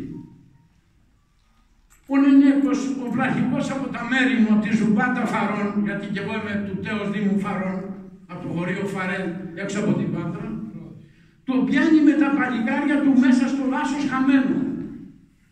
Και αντί να τον πάει στον Κολοκοτρώνη να τον ανεβάσει απάνω στην κορφή του Μεγάλου Σπηλαίου στο βράχο και να πει ο Κολοκοτρώνης με τη φωνάρα του: Αραπάδες, εδώ είναι ο Βαζίρης σας, που θα προσκυνάγαν όλοι όταν τα βλέπανε το Βεζίρι, τον Ιμπραήμ, τη μεγάλη αυτή προσωπικότητα. Τον εξαργυρώνει με διαμάντια και χρυσάφια. Το μαθαίνει ο γέρος και βάλει πρώτα τους αδέρφια τους Αγιάδες δίπλα από το μοίρα από τη Ζουμπάτα, πάνω από το νέο σούλι, από το σούλι πατρών. Και τον εκτελεί μέσα στο φαγοπότη. Του είπε: εάν δεν τον εκτελέσετε, τον προδότη και έβγαλε τότε το λεγόμενο χαρτί, κοιτάξτε, τίποτα άλλο τυχαίο. Φωτιά και τσεκούρι δεν είπε στους Τούρκους ο Κολοκοτρώνης. Φωτιά και τσεκούρι στους προσκυνημένους Έλληνες. Αυτή είναι πιο επικίνδυνη από τον εχθρό, αγαπητοί αδελφοί εδώ. Δεν είναι μόνο ο εχθρός. Είναι οι προσκυνημένοι Έλληνες που είναι επικίνδυνοι. Και τους πιέκες ο γενναίος με την κυταρά στα διβραίικα αμπέλια. Ξέρετε που είναι η Λάμπια που λέμε σε εσάς ανοίξει τον νομό Ηλία. Εκεί που πήγαινε ο μακαριστός Σεβασμιότατος στη Δίβρη που τον είχα συναντήσει τα καλοκαίρια που είχα πάει να συζητήσουμε.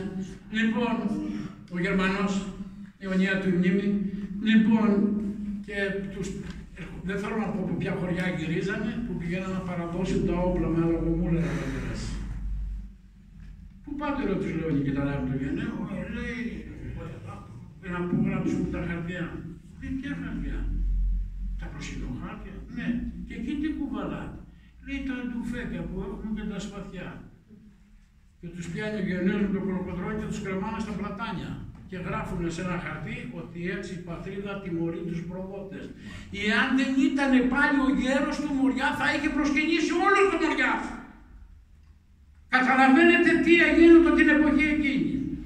Και φτάνουμε στην ευλογημένη μέρα, για να τελειώνουμε, για να πούμε 2 λόγια μόνο για το γέρο, στην Αυμαχία του Ναβαρίνου. Ακούστε. Στην Αυμαχία του Ναβαρίνου ήταν 27 Οκτώβρη του 27. Ο Ιμπραήμ δεν είχε διαλυθεί. Μπορεί να είχε χάσει 15.000 στρατό. Έφερνε άλλους από κάτω. Ο κλεφτοπόλεμος συνεχιζόταν. Ήτανε τα 10 αγγλικά πλοία με ναύαρχο το Κώδικο, τα 10 γαλλικά με ναύαρχο το Δεριγνή και 9 ρώσικα με ναύαρχο το Χέιδεν.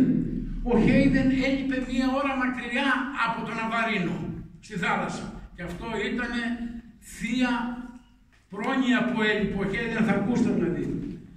Ο Κώδρικτον είχε γίνει ο Τσόρτς με τον Γκάνι τον στρατηγό, που τον είχε γνωρίσει στο Κολοκοτρώνη. Ο αδερφός του Γκάνι του στρατηγού ήταν πρέσβης στην Κωνσταντινούπολη. Και είχε πάει ο Τσόρτς μαζί με τον Κώδρικτον και τον είχαν επισκεφτεί τον πρέσβη της Μεγάλης Βρετανίας στην Κωνσταντινούπολη. Του λέει, κοίταξε να δεις, έμαθα ότι στο Μοριά δεν αφήσανε λίθο επί λίθου, του λέει ο πρέσβης, από τον αδερφό του και τον Τζόρτζ, τον στρατηγό, τον Άγγλο. Λέει, πέστε του Ιμπραήμ, ας κάνει, δηλαδή ξυλίγει ανθρωπιά, ξεριζώνει μέχρι και τα θάνατα, τα μπέλια, ό,τι έβρισκε σικιά, ξερίζωνε, γκρέμιζε τα πάντα. Δεν είναι αυτό, του λέει, πολιτισμός, δεν πάμε καλά, δεν είναι έτσι. Λοιπόν, και του λέει, αν σας δοθεί ευκαιρία και δεν υπακούσει, του λέει του Κώδρικτον, σαν να του λέγε, βάρτε στο κεφάλι. Φτάνουν έξω τα πλοία, τα 10 τα αγγλικά και τα 10 τα γαλλικά. 118 πλοία πολεμικά διέθετε τουρκο-αιγυπτιακός στόλος. Στέλνουν μία βάρκα με Έλληνα σημεοφόρο, αλλά υπερετών, ναυτικός. Σημεοφόρο σημαίνει ανθιπολογαγός του ναυτικού. Με λευκή σημαία και 4 συνοδούς Άγγλους, ναύτες. Άοπλοι. Να πάνε στην απαρχίδα την τουρκική. Να του πάνε ότι είναι επιστολή των ναυάρχων. Δηλαδή των 3 μεγάλων δυνάμεων. Ρωσίας, Αγγλίας και Γαλλίας. Της εποχής εκείνης. Οι Τούρκοι αντί να τους υποδεχτούν, δίνει εντολή ο ναύαρχος ο Τούρκος και τους σκοτώνει και τους 5. Ο Κώδρικτον όταν είδε ότι σκοτώσανε τους 5, κάνει με τον οπτικό, τότε ο οπτικός τηλέγραφος, όσοι έχουν πάει στο Σωτό γνωρίζουν, είναι με τον ήλιο, με τους σαν καθρέφτες, κάπως έτσι, τα κάνουν τα... Εγώ δεν έχω εκπαιδευτεί σε αυτό. Λοιπόν, και του λέει του Δεριγνή, θα μας σκοτώσουν όλους. Τώρα βάλει την ναυαρχίδα μπροστά, την ναυαρχίδα, την αγγλική τη λέγανε Ασία, τη Σιρήνα λέγανε τη γαλλική και θάλασσα του Αζόφ λέγανε τη ρωσική. Ο Χέιδεν έλειπε μια ώρα μακριά, ακούστε. Ανοίγουνε φωτιά, τώρα τα λέμε ναυαρχίδες ευρωπαϊκές με τις τουρκικές, δεν συγκρίνονται όπως και σήμερα. Τα δικά μας δεν μπορούν να συγκριθούν ούτε με τα υπερόπλα των Ρώσων, ούτε των Αμερικάνων, ούτε των Κινέζων. Και ανοίγουν πυρ. Ακούει τα κανόνια από μία ώρα μακριά, δηλαδή από 15 μίλια ο Χέιδεν. Διατάσσει προς ολοταχώς, δηλαδή να τρέξουν να δούνε τι γίνεται. Και ευτυχώς, λέει ο Κώδρικτον από τα μνημονεύματά του, που μπήκε στα νότα του τουρκικού αιγυπτιακού στόλου ο Χέιδεν και βάλει τη θάλασσα του Αζόφ, η οποία διέθετε 112 κανόνια, φανταστείτε. Και πέταγε, λέει, τα πλοία, τα τουρκικά και τα αιγυπτιακά 5-5 στον αέρα. Λοιπόν, εκεί ο Ιμπραήμ έπαθε τέτοια ταπείνωση. Στόλος πλέον δεν υπήρχε, μείναν 19 πλοία όλα και όλα τα 118. Λοιπόν, και όταν πήγε ο Κώδρικτος στην Αγγλία, ακούστε εδώ τώρα, αυτά είναι απόρριτα της ιστορίας που δεν τα βγάζουν. Τον περάσανε ναυτοδικοί ο πατέρας, ότι παρήκουσε την εντολή του βασιλιά της Αγγλίας. Γιατί λέγαν όλοι εδώ ότι του στείλαν οι Άγγλοι η είδηση να επιτεθεί. Και εγώ να λέω σε μια με 3 ιστορικούς, μεγάλους ιστορικούς, δεν θέλω να τους ονομάσω. Με τι ταχύπλο που ήθελε ένα μήνα να πάει το πλοίο στο Λονδίνο και ένα μήνα να γυρίσει, θα περίμενε εντολή από ποιον ο Κώδρικτον. Από ποιον έρετρο θα την περίμενε. Και τον καταδικάζουν σε θάνατο. Άρα δεν παρήκουσε την εντολή του βασιλιά της Αγγλίας. Τον καταδικάζει σε θάνατο. Πέφτοντας απάνω ο Δεριγνή με το Χέιδεν, οι άλλοι 2 ναύαρχοι, τον βγάλανε από τις φυλακές και του ρίξαμε αναστολή φυλάκιση και τον απεστράτευσαν. Αυτοί μόνοι τους πολεμήσαν. Δεν περιμένανε τον από κανένα. Και ήταν ευτύχημα για την Ελλάδα. Ήρθε μετά ο Καποδίστριας το 1828 το Γενάρη. Γίνεται ο πρώτος κυβερνήτης από το πρωτόκολλο και μετά από τη συνθήκη του Λονδίνου το 1830. Αναλαμβάνει την προεδρία του νεοσύστατου ελληνικού κράτους. Αλλά και πάλι εδώ η διχόνια που κρατάει ένα σκύπτρο δολερή, καθενός χαμογελάει πάρ' λέγοντας και εσύ. Και με εικόνια της γαλλικής πρεσβείας. Ακούστε, δεν είναι τυχαίο ένας ο Μαυρομιχάλης ότι εκρύφτηκε στην πρεσβεία τη γαλλική όταν σκότωσαν τον Καποδίστρια, γιατί δεν τον σκοτώνανε. Πονάχανε προηγούμενα οι Μαυρομιχαλαίοι, ήσανε και πατριώτες, αλλά τους υποκίνησαν οι Γάλλοι. Λοιπόν, και αφού σκοτώσανε, ο γέρος είπε, αχ, θα σας πω μια παροιμία του χωριού μου. Είχαμε τους Σαμαράδες που φτιάνανε στα σαμάρια, στα γαϊδούρια που τα φορτώναμε. Ξέρετε τι κάναμε, αδερφοί? Σκοτώσαμε το Σαμαρά που φτιάνε τα σαμάρια στο χωριό και ο νέος ο Κάλφας, δηλαδή το μαθητούδι του Σαμαρά, θα φτιάσει τώρα και θα πληγώσει όλα τα γαϊδούρια και δεν ξέρει πώς γίνονται τα σαμάρια. Πάντα λιγορικά ο θυμόσοφος αυτός γέρος του Μοριά. Και έρχονται οι αντιβασιλείς, Άρμασμπεργκ, εκπρόσωπος της Αγγλίας, Έιδε, εκπρόσωπος της Ρωσίας και Μάουερ, εκπρόσωπος της Γαλλίας. Ο Όθωνας ανήλικος. Ενηλικιώθηκε το 1835 ο Όθωνας. Διεύθυναν αυτοί. Με ποιους πλάτες όμως, αγαπητοί φίλοι? Με τους Έλληνες προδότες. Και δεν δίστασαν να κατηγορήσουν Πλαπούταν, γέρο του Μοριά, Νικηταρά, τον Τουρκοφάγο και λοιπούς, να τους πάνε στα δικαστήρια χωρίς καμία αιτία. Δεν βρήκανε τίποτα το επιβαρυντικό εναντίον του γέρου του Μοριά και του Πλαπούτα. Και για να μην γίνει ολόκληρο μακελιό φοβούμενοι και αυτοί, κράτησαν μόνο τον γέρο του Πλαπούτα. Τους κλείνουν 6 μήνες στο Μπουντρούμι, στο Ιτσκαλέ, που φως δεν έμπαινε μέσα. Όταν βγήκε ο γέρος του Πλαπούτα από εκεί, δεν τους γνώρισε κανένας. Σκεφτείτε τι τράβηξαν. Και τους πήγανε σε δίκη, αλλά παντοδύναμος όμως Θεός προβλέπει. Γιατί έλεγε ο Άγιος ο Αββάς Ισάκιος, το ρωτάγανε τι θα γίνει στο μέλλον, τι γίνεται τώρα στο παρόν, ξέρετε τι έλεγε? Θα αφήσουμε το μέλλον στο έλεος του Κυρίου, το παρόν στην αγάπη του και το μέλλον στην πρόνοιά του. Έτσι έλεγε και ο γέρος Ρεσκή και διαβάσει τον Ισαάκ τον Σύρο, το μεγάλο Αββά ησυχαστή της ερήμου. Μου έκανε εντύπωση όταν διάβασα αυτό, ότι θα αφήσουμε το έλεος, την αγάπη και την πρόνοια του Κυρίου. Υπήρξε ο Πολυσοίδης από το Μελένικο της Μακεδονίας και ο Τερτσέτης, οι δύο δικαστές στην Πενταμελή Επιτροπή. Δεν υπέγραψαν. Να επιμένει ο Κολέτης, ο Σχοινάς Υπουργός Δικαιοσύνης, ακούστε εδώ, να καταδικαστεί σε θάνατο. Και επειδή δεν υπέγραψαν αυτοί οι δύο, τους βάλανε, υπέγραψαν οι άλλοι και τους πήγανε, δεν τους εκτελέσαν αμέσως. Κάλεσε ο Όθωνας, παρόλο ότι δεν είχε ενηλικιωθεί. Να ξέρετε ότι ο πατέρας του Όθωνα, ο Λουδοβίκος, ήταν ένας από τους μεγαλύτερους φιλέλληνες. Και δεν το αναφέρουμε εδώ ποτέ, ότι ο Όθωνας ακολουθούσε τη γνώμη του πατέρα του. Λοιπόν, και τον κλείσανε στη φυλακή. Στέλνει τη φωνά τον Άρμασμπεργκ, ο Όθωνας του λέει μην εκτελεστούνε. Ας μην κυβερνούσε ακόμη, δεν ήταν ενήλικος να γίνει βασιλιά. Λέει η επιθυμία μου να μην εκτελεστούν. Τους ρίχνουν 20 χρόνια φυλακή. Το 35 ενηλικιώνεται ο Όθωνας και προς τιμή του και αιωνία του η μνήμη αυτού και της γυναίκας του. Το πρώτο διάταγμα που βάνει, χάρη στο Κολοκοτρώνη και στον Πλαπούτα, και τον διορίζει πρώτον Υπουργό Επικρατείας και πρώτον του σύμβουλο. Το καταλαβαίνετε αυτό το πράγμα? Και μετά να μην το αναφέρουμε, μου λέγανε εδώ, γιατρέ, τι ο Όθωνος Αμαλιάς πρέπει να ξυλωθούν αυτά. Λέω, γιατί να ξυλωθεί το όνομα? Ο ελληνισμός έχει μάθει να τιμά.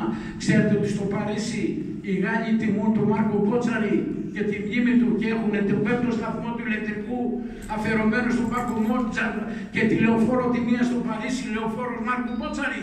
Το ξέρετε, αλληλογράφησα με το Δημαρχείο του Παρισίων για να δω αν είναι αλήθεια και μου απάντησα από τη Δήμαρχο του Παρισίων. Και μου λέει ναι, δεν τον τιμούμε μόνο επειδή ήταν Έλληνας. Δόκτωρ μου λέει, τον τιμούμε γιατί αγωνίστηκε για την ελευθεριά όλων των σκλαβωμένων λαών και τον θεωρούμε μεγάλο υπερασπιστή του ανθρώπινου γένους, τον Μάρκο Μπότσαρη. Και να σας πω και κάτι άλλο, είσαι εδώ, από την Ηλία, το ξέρετε στο Αίγαιο, στον Άφλιο, Παπούλιδες, ότι δεν υπάρχει οδός Θεοδόρου Κολοκοτρώνη, το γνωρίζετε. Επικοινώνησα με τον Νίκα τον Περιφερειάρχη. Με επιστολές και με πήρα τηλέφωνο προς τιμή του, όταν ήταν ακόμη Περιφερειάρχης. Και μου λέει, κύριε Βέρα, τη νέα λεωφόρο που θα ανοίξουμε στην παραλία, πράγματι δεν υπάρχει, μόνο του γενναίου του γιού του, θα την αφιερώσουμε σε αυτό το μεγάλο γέρο του Μουριά, στο θρυλικό Κολοκοτρώνη. Δεν είχαμε στον Άφλιο που το ελευθέρωσε το 22 ο ίδιος ο Κολοκοτρώνης, οδός Θεοδόρου Κολοκοτρώνη. Και να μου λέει ο Δήμαρχος, κύριε Βέρα, έχουμε πάρει αποφάσεις, και του λέω στο τηλέφωνο, δεν τρέπεσαι, τι αποφάσεις έχεις πάρει? Έχουν πάρει αποφάσεις και δεν τιμάς τον Κολοκοτρώνη, αν θέλει να είσαι. Πώς μου μιλάτε έτσι, κύριε Βέρα? Κάνω ό,τι καταλαβαίνεις, του λέω. Αφού οι άλλοι βρίσκονται υπνοτισμένοι στον Άφλιο, καλά κάνετε, του λέω. Και οι μαντάρες. Για χαρά, και το κλείσα από το τηλέφωνο. Τι λεφτά ρε, του λέω, που μου λες? Στα Μαγούλιανα. Πήγανα εδώ το σπίτι του Φωτάκου. Ο Φωτάκος ήταν ο νεότερος διοικητής στη φιλική εταιρεία σε ηλικία 17,5 ετών.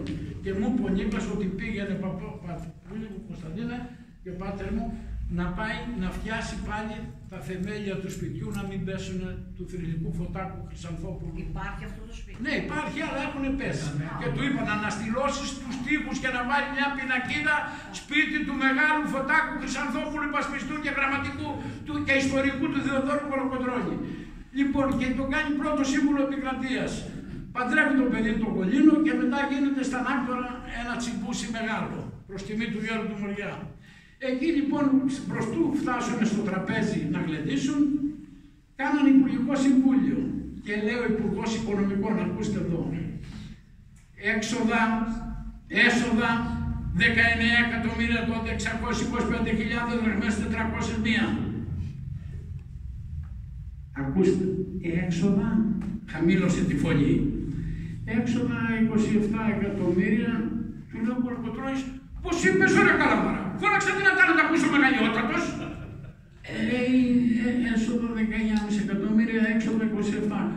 Γύρισα ανάποδα το λογαριασμό του προϋπολογισμού, του λέω Γιώργος και τραβάει το σπαθί, θα σου πάρω το κεφάλι μπροστά του βασιλιά. Που θα τα βρείτε, λέει με δάνειο, τόσα χρωστάμε πάλι δάνειο. Τα τρώγα τα λεφτά όλοι πλήκα. Και ξημερώνοντας την 4η Φεβρουαρίου μετά από γλέντι στα Νάκτορα, αφού γύρισε με τον Κολίνο, το νέο του το παιδάκι τον πάνω που σαν άμυση να πάνω του πρώτου του που σκοτώσανε, όλο το Μουριά να χαιρετήσει φίλος, έγινε φίλος, μίλησε στην Πνίκα, στα παιδιά, μαζί με τον Γεροζαΐμι παρατηρούσαν την ίδρυση του Πανεπιστημίου το 1837 του Καποδιστριακού Πανεπιστημίου στην Αθήνα. Λοιπόν, ο γέρος την τζαλάκωσε λέγανε, δηλαδή ότι μέθησε το βράδυ. Ο γέρος κάτι μικροκεφαλικό αισθάνθηκε στην αρχή και 11 η ώρα την άλλη μέρα, αλλά πρωτού πεθάνει καλή το γιο του γενναίου, ακούστε εδώ. Σε ηλικία? Σε ηλικία 73 ετών. 70 και 73. Ακούστε, καλή το γιο του το γενναίο, είπε, έγινε μία αναλαμπή, ξεθόλωσε το κεφάλι. Γονατίζει ο γενναίος μπροστά του, ακούστε πατέρες. Παιδί μου, του λέει, σ' αφήνω τόσους θησαυρούς που δεν θα κληρονομήσει άλλο σε τούτη τη χώρα. Ο γενναίος νόμισε ότι ο πατέρας του είχε κλειμμένα χρυσάδια, μάτια και γλώσσα. Του λέει, τι θησαυρούς πατέρα? Άκου παιδί μου, από το Τσιρίγο μέχρι το Ζητούνι, Ζητούνι ήταν η Λαμία στα τουρκικά, και από τα Γιάννενα μέχρι την πόλη, όπου να πας και πεις ότι είσαι παιδί του γέρου του Μουριά, όλες οι πόρτες θα είναι ανοιχτές, παιδί μου. Αυτή την ευχή σ' αφήνω και σένα και στον Κολίνο και στους άλλους. Λοιπόν, και ξεψύχησε στις 11 η ώρα, παρόλο οι γιατροί που βάλανε βδέλες, του κάνανε βεντούζους για να φερέσουν αίμα, έπαθε κεφαλικό, ήταν το τέλος του, το είχε προβλέψει ο γέρος αυτό. Γίνεται κηδεία στην Αγία Ειρήνη, μίλησε ο οικονόμου εξ οικονόμων, ο Όλη η Αθήνα, τριήμερο, πέμπτος, ο βασιλιάς μπροστά, ξένοι πρεσβευτές, τα πάντα. Λοιπόν, και γίνεται η εξόδιο στην Αγία Ειρήνη και πάνω στο μνήμα μίλησε ο Σούτσος τότε, ο μεγάλος ποιητής και ρήτορας της εποχής εκείνης, το τι είπε δεν περιγράφονται. Λοιπόν, αλλά να δω εάν πρέπει να σας πω κάτι άλλο, εδώ και κλείνω με αυτό το πράγμα. Θα κλείσω όμως με τα λόγια του μεγάλου μας ιστορικού, ίσως ο μεγαλύτερος στον πλανήτη ιστορικός, ο Κωνσταντίνος Παπαρηγόπουλος, καταγόμενος από τη Βιτίνα Αρκαδίας. Ακούστε πως κλείνει τον τόμο για την Επανάσταση του 21, ακούστε πατέρες. Δεν μένει άλλο εις ημάς, αφού επισκεφθόμεν εκεί που φυλάσσονται στα ιερά μνήματα τα καθηγεσμένα οστά, ακούστε, πατριαρχών, αρχιερέων, ιερέων, οπλαρχηγών, δημογερόντων και αγωνιστών και αγωνιστριών της Επαναστάσεως του 21. Έβαλε πρώτα τους πατριάρχες και ιεράρχες. Ποιος? Ο μεγάλος Παπαρηγόπουλος. Ακούστε. Να πάμε να επισκεφθούμε τα καθηγισμένα οστά τους και αφού γονατίσομεν εις το μνήμα τους και υψώσομεν τα όματά μας, τα μάτια μας προς τον Παντοκράτορα Πατέρα, Θεόν και Κύριον, και αναφωνήσομεν με στεντόρια φωνή τρεις, αιωνία η μνήμη, αιωνία σας η μνήμη, αιωνία εθνική ευγνωμοσύνη, διότι πεσόντες με ποταμούς αιμάτων ποτίσατε το μισοξεραμένο δέντρο της ελευθερίας, όπου άνθησε και πάλι έβγαλε καρπούς και από τους καρπούς αυτούς αναγεννήθη η μεγάλη Ελλάδα, η καινούρια σύγχρονη Ελλάδα, η χώρα του πνεύματος, της σοφίας, του πολιτισμού, των γραμμάτων, των τεχνών, της σοφίας και του εμπορίου. Ας είναι αιωνία του η μνήμη, και το λέμε εδώ δημοσίως, αυτόν που για μας αγωνιστήκανε, και εμείς σήμερα, αγαπητοί αδερφοί, τους αγνοούμε. Και τους αγνοούμε, μην πιστεύετε ότι τους αγνοούμε γιατί δεν τα ξέρουμε. Αυτό είναι δεδομένο. Είναι όλα στο αρχείο της Βουλής, έχω βρει πολλά από εκεί, μη ρωτάτε πώς, και στη Μονή Πετέλης. Μην μου πείτε η ιεραρχία της Ελλάδος δεν τα έχει αυτά. Δεν ξέρει η ιεραρχία της Ελλάδος ότι μαρτύρησαν 49 ιεράρχες και 7 πατριάρχες, τους τα έδωσα γραπτά. Πού ιερουργούσαν, πότε γίνανε Μητροπολίτες, πού έπεσαν, πώς έπεσαν, γιατί δεν τα ανακοινώνουμε. Γιατί δεν διδάσκονται στα σχολεία αυτά. Γιατί, κυρία μου, ακούστε, δεν υπάρχει ελληνισμός σήμερα, να σας το πω έτσι. Να σας πω την αλήθεια. Τι κυβερνάνε τον ευλογημένο τόπο? Είναι εντάξει πράγματι. Έτσι, να μην κοροϊδευόμαστε μεταξύ μας. Είναι οι κολέτιδες. Ναι, λοιπόν, είδατε λοιπόν, τώρα έτσι αν ξέχασα κάτι άλλο και τελείωσα. Λοιπόν, λίγο πολύ για το ποίημα που έγραψε στην επικίδιώτη μου. Για περίμενα να δω κάτι άλλο, έτσι που λέει ο γεωθρηλικός γέρος του Μοριά. Την ομιλία στην Κίκα πες. Ναι. Την ομιλία στην Κίκα. Το πιο βασικό. Την ομιλία Στην Κίκα. Α, στην Κίκα. Καλά ρε παιδιά, είναι μεγάλη. Αναφέρθηκε στη μαθητιώσα νεολαία γυμνασίων, δημοτικών και λυκείων της εποχής εκείνη και τους είπε, εμείς οι Έλληνες, του λένε πώς έγινε και στρατηγέ μου και ξεσηκωθήκατε. Εμείς οι Έλληνες είμαστε γέρος τρελό, αλλά έχουμε παιδιά μου φρόνιμο Θεό, ο οποίος μας κατευθύνει πάντα προς τον ίσο δρόμο της δικαιοσύνης και του πνεύματος και της σοφίας. Και τους λέει, παιδιά μου, να μην ξεχάσετε ποτέ ότι η Ελλάδα ελευθερώθηκε χάρη στην πρωτοβουλία μερικών ανθρώπων, αλλά ελευθερώθηκε όμως πρώτα με τη βοήθεια του Παντοδυνάμου και Παντοκράτορος Κυρίου ημών Ιησού Χριστού και της Υπεραγίας Θεοτόκου. Αυτό το τόνισε στα παιδιά που σήμερα τους λέμε. Μην ακούτε τι λένε οι παπάδες, τώρα Τζόμπς, τώρα καλά Άγιοι, τώρα είδατε που φτάσαμε και ποιος θέλει. Το έχω πει στο Λίχνο 15 φορές, θα σας το πω και εδώ. Όταν ακούτε σε διάφορες συζητήσεις ότι μας θέλει ξένη και νέα γενιά, όποιοι το λένε σας το λέω με τα λόγω γνώσεως και κατηγορήστε με. Πρέπει να είναι ένοχοι. Τα παιδιά στο χωριό μου λέγανε οι γέροι στο καφενείο. Το παιδάκι και το σκυλάκι όπως το μάθεις κάνουν. Αν αφαιρέσουμε 3-4 εξαιρέσεις που αρχαίοι μον πρόγονοι σοφοί είχαν εξαιρέσει όλους τους κανόνες για να έχουν ισχύ οι κανόνες, έτσι και σήμερα ο μεγαλύτερος παιδαγωγός που πέρασε από τον πλανήτη το 150 μετά Χριστόν, ο Πλούταρχος, ο οποίος δεν διδάσκεται σε κανένα σχολείο. Και ξέρετε πατέρες της Εκκλησίας τι έχουμε πάρει από τον Πλούταρχο? Το τι Θεός Μέγας του ψέλνουμε το Μέγα Σάββατο. Είναι από τον μεγάλο αυτό Έλληνα παιδαγωγό και τον αγνοεί κανένας καλά τον Παπαρικόπουλο. Είχα πάει στο εξωτερικό με 2 καθηγητές ιστορικούς με τον πρέσβη της Ελλάδος και μου λέει, τον διδάσκεται, έχουμε Παπαρικόπουλο εμείς. Τον έχουμε και στην καταρρεύουσα και στη νέα. Ήσατε της αρχαίας ελληνικής φιλοσοφίας. Μιλάγανε σπαστά ελληνικά. Και εγώ την αποτροπή την απολύω, ναι. Και θα σας πω και ένα άλλο. Στη σύσκεψη του ΟΗΕ βγήκαν για καφέ όλοι οι διπλωμάτες. Μετήχαν και 3 Έλληνες διπλωμάτες, αυτό που σας λέω του κουμέντου. Από τα 1000 διπλωμάτη που ήρθε με σύνταξη δόθη. Ο Τούρκος τον γνώριζε τον Έλληνα, φιλία, αστεία μεταξύ τους, οι διπλωμάτες ξέρεις πως είναι, γιατί τους λέμε είναι διπλωμάτης. Τι λέει τώρα, για να μας ξεφτυλίσει με γέλιο. Λέει στους ξένους διπλωμάτες πατέρες, λέει στους Ιουνάνιδες που του λέμε εμείς τους Έλληνες, τους Γκρίκους, να μην έχετε λέει πολύ εμπιστοσύνη. Του λένε οι άλλοι διπλωμάτες, λέει γιατί. Εδώ είναι εξαίρετος ο διπλωμάτης ο Έλληνας. Λέει, πώς τον λέγανε τον ελευθερωτή σας, Ηλιά, αυτός που ελευθερωτήκατε από το Σουλτάνο. Του λέει ο δικός μας ο διπλωμάτης, λέει κολοκοντρώει. Εάν δεν ήταν ένας Βαβαρός βασιλιάς, λέει αγαπητοί συνάδελφοι, δεν τον είχαν σκοτώσει. Που τους ελευθέρωσε από εμάς από τους Τούρκους. Και ο δικός μας ο διπλωμάτης φέρνει στροφές και σηκώνεται και τον αγκαλιάζει. Τι να του πω, μου λέει. Τι ωραία που τα είπατε, του λέει συνάδελφε, ναι, κάπως έτσι, αλλά όχι έτσι στην πραγματικότητα. Το ρίξε στο αστείο. Τι θέλατε να κάνει, να πει τι. Έτσι, λοιπόν, θέλω να ευχαριστήσω άλλη μια φορά που με καλέσατε, ίσως να παραλείψα πολλά. Αλλά 3 τόμοι δεν βγαίνουν σε μία ώρα, αγαπητοί φίλοι. Ό,τι μπόρεσα να σας πω. Μπράβο σας, μπράβο.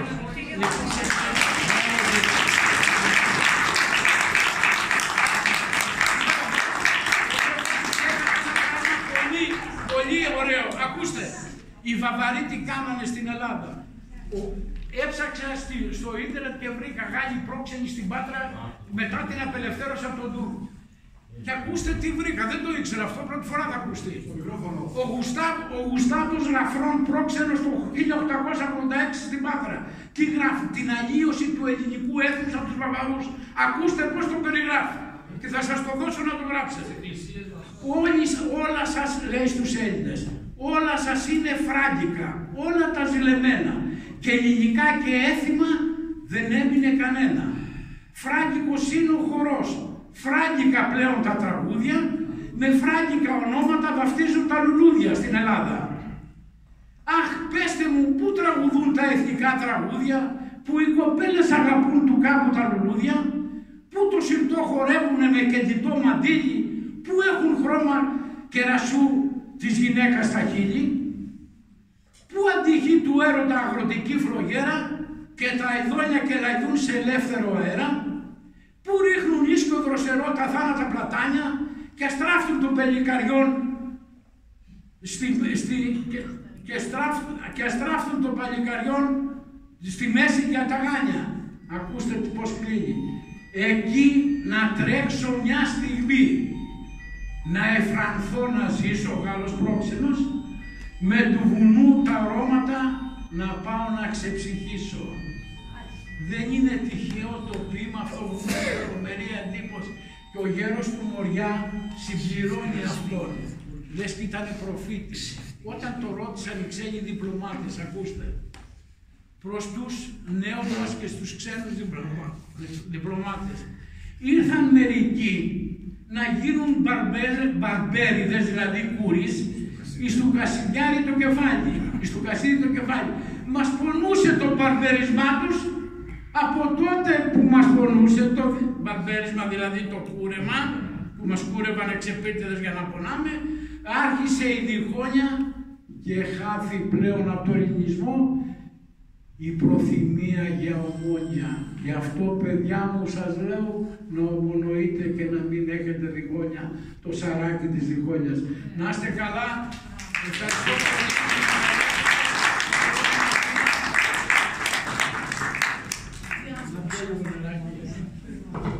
Σαν ελάχιστο φόρο τιμής και για τον κύριο Βέρα, αλλά και κυρίως για τον γέρο του Μοριά, παρακαλώ να σηκωθούμε όλοι να ψάρουμε τον εθνικό ύμνο. Θα κάνουμε καμία ερώτηση τίποτα. Στο τέλος. Εγώ αν έχετε χρόνο, εγώ δεν έχω Στο τέλος. Στο τέλος του εθνικού. Δεν ξέρω, ό,τι θέλετε, εγώ δεν μπορώ να πω. Σε γνωρίζω από την όψη του σπαθιού την τρομερή. Σε γνωρίζω από την όψη που με πια μετράει τη γη. Απ' τα κόκκαλα βαμμένη των Ελλήνων τα ιερά και σαν πρώτα αντλειωμένη χεροχερευτεριά και σαν πρώτα αντλειωμένη χεροχερευτεριά και σαν πρώτα αντλειωμένη χεροχερευτεριά. Αιωνία του η μνήμη αθάνατος. Για τις ερωτήσεις, να ξέρετε ότι θα ακολουθήσει μια μικρή δεξίωση κάτω στο ισόγειο, όπου μπορούν να τεθούν και κάποιες ερωτήσεις. Να ανακοινώσω ότι την επόμενη Τετάρτη, 3 Απριλίου, 6:30, ευλογία του Σεβασμιωτάτου, θα μιλήσει ο δεσομολογιότατος πατέρας Γεώργιος Χαρδαβέλας και θα αναπτύξει το θέμα η μεταμόρφωση του Σωτήρος ως προδήλωση της Αναστάσεως. Ξενάγηση στο όρος Θαβόρ με προπολή βίντεο και slides. Είσαστε προσκεκλημένοι όλοι κάτω για να πάρουμε ένα μικρό τσάι, ένα μικρό γλυκό και να απολαύσουμε ακόμα περισσότερο τον κύριο Βέρα.